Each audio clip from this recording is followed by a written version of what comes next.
평강이 우리 모두에게 임하기를 예수님의 이름으로 간절히 축원해 드립니다. 오늘 말씀은 에베소서 2장 1절에서 7절 말씀을 통해 하늘에 속한 인생이라는 제목으로 하나님 말씀 증거하겠습니다. 풍성하고 충만하라. 에베소서 강의 네 번째 시간입니다. 우리가 예수님을 믿는다는 것은 참 놀라운 사건인 것입니다. 예수님을 믿는다는 것은 완전히 바뀌는 것입니다. 완전히 새로운 피조물이 되는 것입니다. 성경은 이전 것은 지나갔으니 보라 새 것이 되었도다. 누구든지 그리스도 안에 있으면 새로운 피조물이다. 이렇게 말씀하고 있지 않습니까? 우리는 완전히 바뀐 것입니다. 우리가 무엇이 바뀐 것입니까? 나라가 바뀐 것입니다. 이전에는 세상 나라 사람이었던 우리가 이제는 완전하게 하나님 나라 백성으로 바뀌었다는 것을 말씀하고 있습니다. 오늘 본 말씀에 보니까 이전에 우리의 삶이 어떤 삶이었는지, 또 우리가 예수님을 믿고 바뀐 삶이 어떤 삶이었는지 명확하게 두 가지로 우리 가운데 보여주고 있습니다. 이것을 아는 것이 왜 그렇게 중요할까요? 이것을 알 때 우리의 정체성을 깨닫게 됩니다. 내가 어떤 사람인지, 또 이 땅을 어떻게 살아야 되는지 명확히 깨달을 때 진정한 그리스도인으로서 살아갈 수가 있는 것입니다. 이 지식이 없으면 내가 세상 사람인지 하나님 나라 백성인지 구별이 안 됩니다. 교회 와서 예배드릴 때는 하나님 나라 백성인 것 같은데 또 세상에 나가면 세상 사람인 것 같아서 정체성의 혼란을 겪다 보면 이것도 아니고 저것도 안 됩니다. 아싸리 우리는 둘 중에서 하나를 선택해야 됩니다. 하나님 나라 백성이면 하나님 나라 백성답게 그 능력으로 살아갈 수 있는 것입니다. 또 세상 사람이면 아싸리 세상 사람처럼 그냥 살아야 됩니다.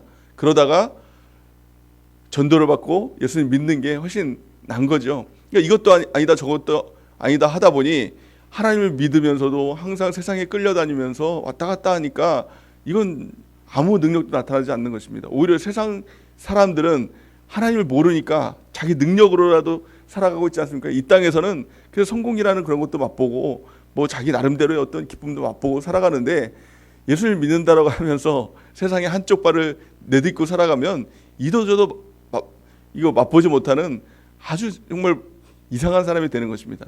우리는 정확하게 하나님 나라 백성답게 하나님 나라 백성으로 이 땅에서 승리하는 삶을 살아가는 우리 모두가 되기를 바랍니다. 그렇다면 이 땅의 백성, 이 땅 나라의 인생, 이 땅에 속한 인생의 특징이 무엇인가? 오늘 성경은 분명하게 우리가 말씀해 주고 있는데요. 그게 바로 1절에서 3절 말씀, 오늘 본 말씀 1절에서 3절 말씀입니다. 가장 첫 번째는 1절 말씀에 보니까 우리 뭐라고 말씀하고 있습니까? 우리 같이 한번 읽어볼까요? 시작. 그는 허물과 죄로 죽었던 너희를 살리셨도다. 아멘. 허물과 죄로 죽을 뻔한 우리가 아니라, 죽을 운명의 우리가 아니라 완전히 죽었던 우리라는 것입니다. 허물이 무엇일까요? 또 죄가 무엇일까요? 허물이라는 것은 해야 할 것, 하지 말아야 할 것을 하는 것, 이것을 허물이라고 얘기합니다. 어떻게 보면 둘 다 죄라고 말할 수 있는데요. 또 굳이 구분하자면 허물이라는 것은 하지 말아야 할 것을 하는 것. 예를 들어서 출입금지 지역을 들어가는 그런 행위와 같은 그런 것을 이제 허물이라고 얘기합니다. 또 죄라는 것은 해야 할 것을 하지 않는 것, 이것을 죄라고 이야기를 합니다. 이걸 통틀어서 우리는 죄악 이렇게 얘기를 하고 있죠. 이 죄라는 것은 하마르티아라는 것입니다. 주일날 말씀을 들었던 것처럼 화살을 쐈는데 화살이 관약에 딱 꽂혀야 명중이 돼야 되는데 거기로부터 벗어난 것. 하나님께서 우리 인생을 만드실 때는 분명한 목적, 이 관역에 꽂히도록 우리를 만드셨습니다. 이것이 바로 예배이고 하나님께 영광 돌리도록 우리를 만드신 하나님의 이 섭리인 것이죠. 하나님의 창조인 것입니다. 그런데 여기로부터 죄로부터 벗어난 것입니다. 자기 마음대로, 육체가 원하는 대로, 세상이 원하는 대로 그렇게 살았던 우리의 모습, 이것이 바로 관역으로부터 벗어난 우리의 모습. 이로 인해서 어떻게 된 것입니까? 허물과 죄로 우리는 완전히 죽은 존재가 됐다는 것입니다. 그럼 죽었다는 의미가 무엇입니까? 우리는 죽은 것을 목숨이 끊어졌다 이렇게 생각을 하는데 정확한 죽음의 의미는 무엇이냐면 하나님과의 단절, 이것이 진정한 죽음인 것입니다. 영육 간의 죽음인 것입니다. 우리는 죽음을 자꾸 육체의 죽음, 육체가 죽으면 완전히 끝났다라고 생각하지만 사실은 죽은 게 아니라 또 다른 영적인 세계가 있습니다. 그러니까 영혼이 죽는 것, 이것이 진짜 죽는 것입니다. 이 죽음이 무엇입니까? 하나님과 우리와의 단절. 그래서 요한계시록 3장 1절 하반절에 보니까 이렇게 말씀합니다. 내가 살았다 하는 이름을 가졌으나 죽은 자로다. 이렇게 말씀하고 있습니다. 죽은 자가 뭐예요? 우리는 이 땅을 살아가면서 나 살아있는데 나 안 죽었는데 이렇게 생각할지 모르겠지만 하나님과 단절된 사람은 모두 이 성경적인 의미에서, 영적인 의미에서 죽은 자라는 것을 성경은 말씀하고 있습니다. 우리는 완전히 다 죽은 자였다는 것입니다. 이 죽은 자의 특징은 이 세 가지의 끌림을 받습니다. 이것을 이겨낼 힘이 없습니다. 오늘 성경 말씀 보니까 가장 첫 번째가 세상을 이길 힘이 없습니다. 두 번째는 마귀를 이길 힘이 없습니다. 또 세 번째는 육체를 이길 힘이 없습니다. 끌려다니는 것입니다. 세상대로 끌려다니고 마귀에게 끌려다니고 또 이 육체에게 끌려다니는 것입니다. 왜요? 거기 저항할 힘이 없습니까? 죽었으니까 끌려다니는 것입니다. 오늘 성경은 이렇게 말씀합니다. 2절 말씀에 보니까 우리 2절 말씀 같이 한번 읽어보겠습니다. 시작. 그때 너희는 그 가운데 행하여 이 세상 풍조를 따르고 공중의 권세 잡은 자를 따랐으니 곧 지금 불순종의 아들들 가운데서 역사하는 영이라. 아멘. 가장 첫 번째는 이 세상 풍조를 따르고 이렇게 얘기합니다. 세상 사람들은 세상에서 원하는 것, 세상에 유행하는 건, 세상에서 뭘 해야 된다라는 거, 거기에 다 끌려다니죠. 따라다닌다는 것입니다. 그래서 뭐 부안해동하는 것입니다. 그래서 뭐 언론에 뭐 이렇다 그러면 저렇고 저렇게 하면 저렇다 그러고 자꾸 끌려다니는 인생을 살아갑니다. 왜? 그 이유는 죽었기 때문에, 정할 힘이 없기 때문에 그런 것입니다. 또 더 나아가서는 이 세상 풍조를 따르고 공중의 권세 잡은 자를 따랐으니 이렇게 말씀합니다. 공중의 권세 잡은 자가 누굽니까? 이게 바로 마귀죠. 그 뒤에 보면 정확히 이야기를 하고 있습니다. 지금 불순종의 아들들 가운데 역사하는 영이라는 겁니다. 이게 바로 마귀입니다. 마귀의 특징이 뭡니까? 불순종의 영이에요. 그러니까 하나님 말씀에 순종하지 못하도록 마귀가 하는 것입니다.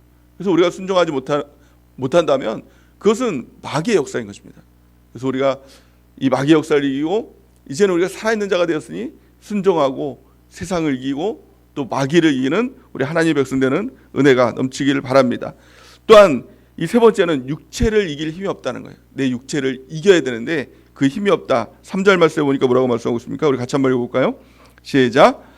전에는 우리도 다 그 가운데서 우리 육체의 욕심을 따라 지내며 육체와 마음이 원하는 것을 하여 다른 이들과 같이 본질상 진노의 자녀이었더니. 아멘. 육체의 욕심을 따라가는 것입니다. 어쩔 수 없는 것입니다. 왜냐하면 내가 죽었기 때문에, 허물과 죄로 죽은 존재였기 때문에 우리는 그 세상에 따라가고 마귀에 따라가고 육체에 따라가는 이 모습들, 이게 바로 이 예수님을 믿지 않는 모든 사람의 모습이라는 것입니다. 이것을 이 칼빈은 이런 상태를 전적인 타락이라고 얘기했습니다. 그 가능성이 없는 완전한 타락이었다는 것입니다. 그런데요, 대반전의 역사가 일어나죠. 그것이 바로 4절 말씀인데요. 4절 말씀 보니까 뭐라고 말씀하고 있습니까? 우리 4절 말씀 같이 한번 읽어볼까요? 시작. 긍휼이 풍성하신 하나님이 우리를 사랑하신 그 큰 사랑을 인하여. 아멘. 4절 말씀에 이 긍휼이 풍성하신, 이 이전에 보면 언어 성경에 보면 또 영어 성경에 보면 그러나 but이라는 단어가 빠져 있습니다. 이 세 번역 성경에 보면 그러나라는 단어가 있죠. 그러나라는 것은 뭐예요? 반전입니다. 우리는 완전히 허물과 죄로 죽어서 세상에 끌려다니고 마귀에 끌려다니고 육체에 끌려다녔던 우리, 이것이 우리의 본질적인 모습이었다는 거예요. 이게 우리의 정체성이었다는 것입니다. 하지만 그러나의 역사가 있다는 것입니다. 그것이 무엇입니까? 하나님의 긍휼입니다. 나의 의지가 아니라, 나의 각성이 아니라 하나님의 긍휼이에요. 하나님이 우리를 불쌍히 여기셨다는 것입니다. 세상에 끌려다니는 우리, 죄에 끌려다니는 우리, 마귀에게 끌려다니는 우리, 육체를 이기지 못해서 끌려다니는 죽은 우리를 하나님께서 불쌍히 여기셨다. 여기에 대반전의 역사가 일어나게 되었다는 것입니다. 4절 말씀을 다시 한번 읽어보면 긍휼이 풍성하신 하나님이 우리를 사랑하신 그 큰 사랑을 인하여. 여기에 보면 또 5절에서 7절 말씀까지 우리 같이 한번 읽어볼까요? 시작. 허물로 죽은 우리를 그리스도와 함께 살리셨고 너희는 은혜로 구원을 받은 것이라. 또 함께 일으키사 그리스도 예수 안에서 함께 하늘에 앉히시니 이는 그리스도 예수 안에서 우리에게 자비하심으로써 그 은혜의 지극히 풍성함을 오는 여러 세대에 나타내려 하심이니라. 아멘. 오늘 이 말씀을 보면은 하나님의 그 사랑, 그것을 네 가지 단어로 사용하고 있습니다. 여기는 똑같은 어떤 의미를 가지고 있지만 사실은 기술적으로 또 증폭적인 의미를 가지고 있습니다. 가장 첫 번째는 긍휼입니다. 이 긍휼이라는 것은 하나님께서 나를 불쌍히 여기셨다. 전적인 하나님의 이 주권이죠. 하나님이 나를 불쌍히 여기신 거예요. 아무런 가능성, 완전히 전적으로 타락해서 죽어있는 우리를 하나님께서 불쌍히 여기셨다. 이게 바로 하나님의 역사에 활동하시는 하나님, 그 하나님의 역사의 시작이 긍휼로부터 시작한 것입니다. 자, 두 번째는 거기서 더 나갑니다. 이 긍휼에서 사랑이라는 것입니다. 사랑. 그 사랑은 저주받아서 완전히 죽어있고 마땅히 죽어있는 것이 마땅한 우리를 하나님께서 우리에게 유익을 주시고자 한 것, 이것이 바로 사랑의 역사라는 것입니다. 거기서 더 나가서 그 사랑이, 이 사랑은 긍휼보다 더 발전적인 것이고요. 또 거기서 더 나가서 은혜라는 것입니다. 은혜가 무엇입니까? 사랑받을 자격이 없는데 그 은혜는 한 걸음 더 나가서 하나님께서 최선의 호의를 베풀고자 하는 것이 바로 은혜라는 것입니다. 여기서 한 걸음 더 나가면 자비란 말이 나옵니다. 자비는 그런 사랑받을 자격이 없고 은혜받을 자격이 없는, 아무것도 없는 그 우리를 하나님께서 선하심으로 우리를 다시 살려주신 것, 이것이 바로 자비입니다. 하나님의 이 네 가지 단어를 기억하길 바랍니다. 긍휼, 사랑, 은혜, 자비. 이건 하나님의 역사인 것입니다. 내 안에서 어떤 가능성이 아니라 전적인 하나님의 긍휼, 하나님의 사랑, 하나님의 은혜, 하나님의 자비, 이것을 통해서 우리가 완전히 죽었던 우리가 다시 살아났다는 거예요. 오늘 본 말씀을 통해서 5절 말씀에 보니까 뭐라고 말씀하고 있습니까? 허물로 죽은 우리를 그리스도와 함께 살리셨고 너희는 은혜로 구원을 받은 것이라, 이렇게 말씀하고 있습니다. 첫째가 우리가 그리스도와 함께 살아났다. 이것이 하나님의 복음의 기적이라는 것입니다. 우리는 살아난 존재입니다. 이제는 죽은 존재가 아닙니다. 죽어서 세상에 끌려다니는 존재가 아니라 살아서 저항할 수 있는 존재가 됐다는 것입니다. 마귀에게 끌려다니는 존재가 아닙니다. 이제는 우리가 살아서 마귀와 대항하여서 싸워서 이기는 존재가 됐다. 더 이상 우리 육체에게 지는 존재가 아닙니다.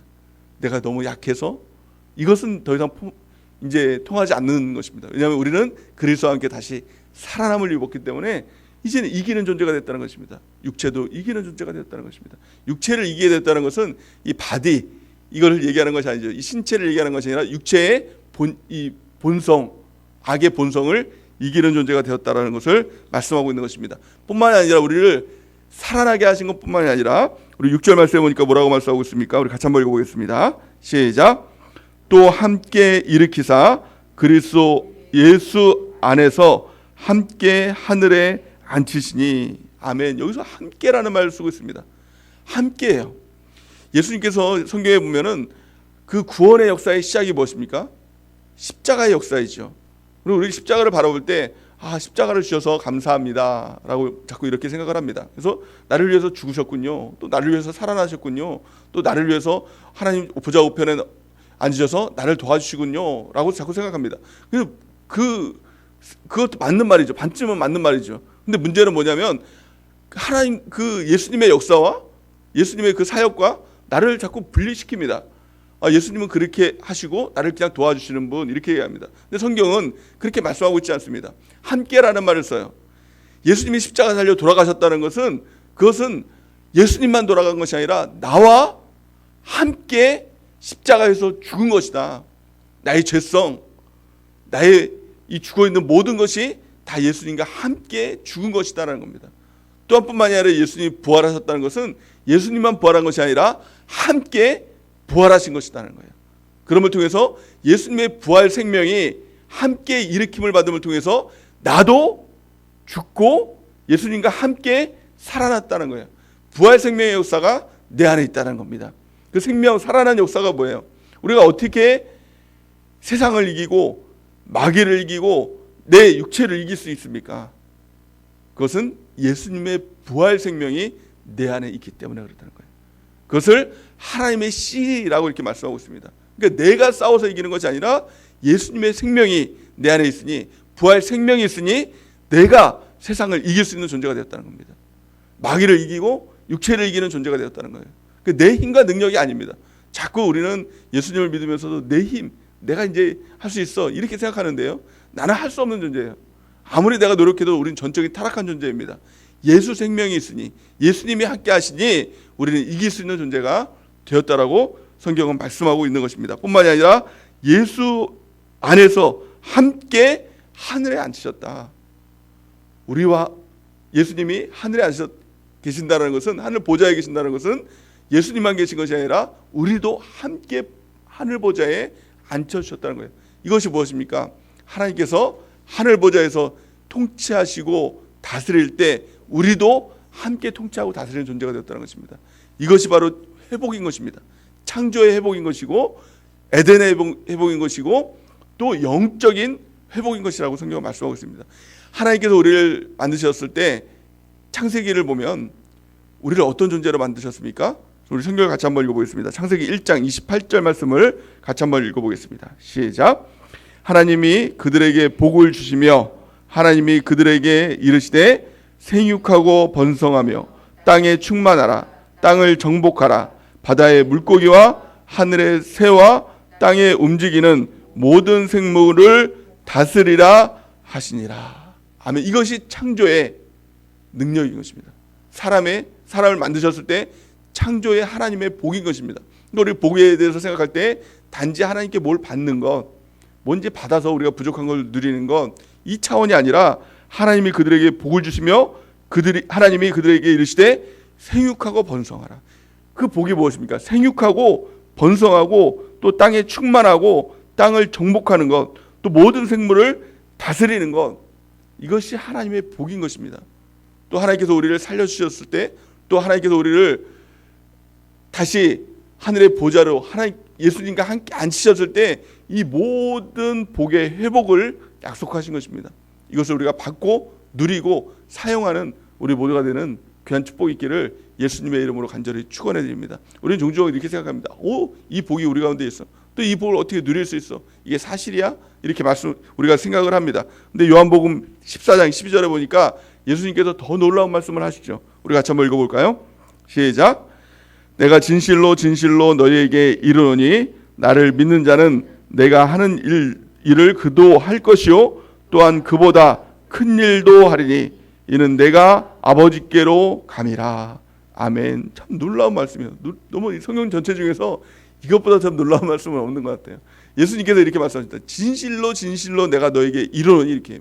이것은 정말 예수님께서 진짜 너무너무 강조하는 거예요. 진실로 진실로 내가 너에게 이른다, 이렇게 말씀하면서 나를 믿는 자는 내가 하는 일을 그도 할 것이다.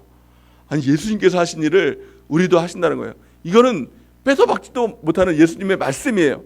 또 뿐만이 아니라 그보다 큰 일도 하리니, 이렇게 말씀하고 있어요. 아니, 예수님보다 더 큰 일을 우리가 할 수 있다는 거예요. 이것이 진정한 치유와 회복의 역사인 것입니다. 그것은 하나님의 말씀이에요. 이 말씀을 우리가 그대로 믿는 은혜가 있길 바랍니다. 우리가 예수님을 믿고 있습니까? 믿는다면 그 믿는 자에게 주시는 하나님의 예수님의 말씀이에요. 이것은 그렇게 될 것이다가 아니라 이게 확정이라는 거, 확정. 진실로 진실로 내가 너에게 이르니 나를 믿는 자는 내가 하는 일 그도 할 것이요 나보다 더 큰 일을 그가 하리라, 이렇게 말씀하고 있어요. 이 말씀을 들으면서 우리는 생각은 어떻습니까? 여러분들의 생각은 어떻습니까? 이런 생각도 아마 있을 겁니다. 그래도 예수님과 같이 내가 어떻게 될 수 있을까? 예수님보다 더 큰 일을 할 수 있다고? 내가 어떻게 할 수 있을까? 어떻게 할 수 있죠? 예수님께서 그 답도 우리에게 가르쳐 주셨습니다. 그 다음 13절 말씀, 요한복음 14장 13절 우리 같이 한번 읽어보겠습니다. 시작. 너희가 내 이름으로 무엇을 구하든지 내가 행하리니 이는 아버지로 하여금 아들로 말미암아 영광을 받으시게 하려 함이니라. 아멘. 예수님께서 말씀하십니다. 내 이름으로 무엇을 구하든지 예수님께서 행해 주시겠다. 이것은 나를 위해서 하는 것이 아니라 이를 통해서 하나님 아버지의 영광이 드러나게 된다는 것입니다. 이것이 바로 기도의 놀라운 능력입니다. 기도는 우리가 그냥 하는 것이 아닙니다. 우리가 기도할 때 우리 하나님 예수님께서 우리의 기도를 들어주시고 이 하나님의 능력 그대로, 이 말씀 그대로 예수님께서 하신 일도 우리가 할 수 있도록 예수님께서 역사하시고 이거보다 더 큰 일도 할 수 있도록 예수님께서 역사하시는 것입니다. 그건 내가 하는 것이 아니라 예수님께서 하시는 것입니다. 우리가 예수님의 그 십자가를 통해서 다시 살리심을 받았다면 우리가 내가 누구인지를 우리가 분명히 깨닫는 은혜가 있길 바랍니다. 우리 이 땅에 속한 자가 아니라 하늘에 속한 사람인 것입니다. 우리의 인생은 더 이상 이 땅에 속한 인생이 아니라 하늘에 속한 인생인 것입니다. 우리가 이것을 믿고 우리 하나님께 기도하며 예수님께 구하며 예수님의 능력으로 이 땅에서 승리하는 은혜가 있길 바랍니다. 우리는 더 이상 죽은 존재가 아닙니다. 죽은 존재여서 세상에 끌려다니는 존재가 아닙니다.